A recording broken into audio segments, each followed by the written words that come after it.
Le 20 janvier 1992, un Airbus A320 s'écrase au lieu-dit La Blosse, près du Mont-Saint-Odile. Parti de Lyon, le vol 148 d'Air Inter embarque 90 passagers, 6 membres d'équipage. 9 personnes survivront à ce qui est encore aujourd'hui la plus grande catastrophe aérienne de la région.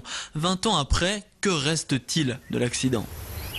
Le lieu du crash est aujourd'hui un lieu de mémoire. Le nom des victimes a été gravé sur une plaque de marbre.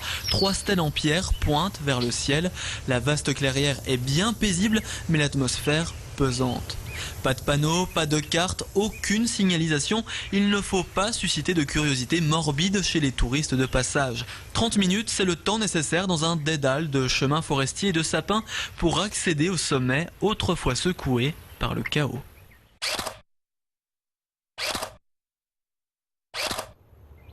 Hervé Miclot était jeune journaliste à la rubrique des faits divers des dernières nouvelles d'Alsace. Jamais il n'oubliera ce petit matin du 21 janvier, quelques heures à peine après le crash. La carcasse éventrée de l'appareil, les effets personnels répandus un peu partout et bien sûr les corps.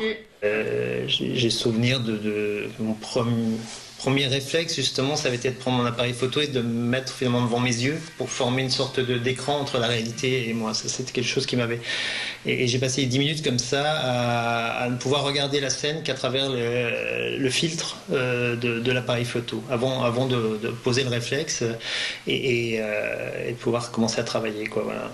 J'avais 24 ans, si c'était personne n'est préparé à ça, et encore moins quand on a cet âge-là peut-être. Ce qui reste également, ce sont des sentiments, colère, tristesse, amertume, injustice, partagés par les familles des victimes. Delphine Schick avait 20 ans. Le 20 janvier, elle attendait son père, Jean-Pierre, à l'aéroport d'Ensheim. L'homme devait revenir d'un voyage d'affaires. 5 heures d'angoisse et Delphine réalise. Par chance, j'arrive à ne pas y penser, le moins possible en tout cas. Surtout pas. Pourquoi ? Pour pas revivre cette journée, comme vous dites, si particulière et si douloureuse. Parce que sinon, je crois que sinon on peut pas avancer et on peut pas vivre. Donc j'essaie d'y penser le moins possible. Alors c'est sûr, quand il y a des commémorations comme celle-ci, on y pense, on se souvient. Bizarrement, l'une des seules choses qui me reste, c'était le fait qu'on soit tous assis par terre avec des couvertures Air France sur nous. C'est l'une des seules images qui me reste en tête. Je pense que le reste, j'en ai fait totalement abstraction pour pas m'en souvenir, quoi. On ne veut pas y croire, on se dit que c'est pas possible, qu'il y a une injustice et qu'on aimerait qu'il soit toujours là à notre côté. Donc je pense que le travail de deuil, ça peut pas se faire comme ça, surtout qu'on n'a pas vu le corps, et ça, je pense que ça aide pas non plus. Le crash du Mont-Saint-Odile est depuis devenu l'affaire du Mont-Saint-Odile. Un véritable feuilleton judiciaire, des procès, des appels, des passages en cassation. Les familles de victimes se sont battues longtemps pour être écoutées et obtenir gain de cause. Ces multiples actions n'ont abouti qu'à la relaxe des 6 personnes soupçonnées d'homicide involontaire. Constructeurs, compagnies aériennes et services de l'État.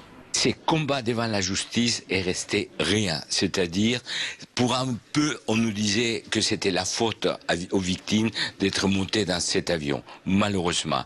Mais il y a quelque chose de plus fort qui est resté, la solidarité et l'exemple d'ECHO. Une lutte ensemble pour que devant la justice puisse reconnaître les causes de cet accident.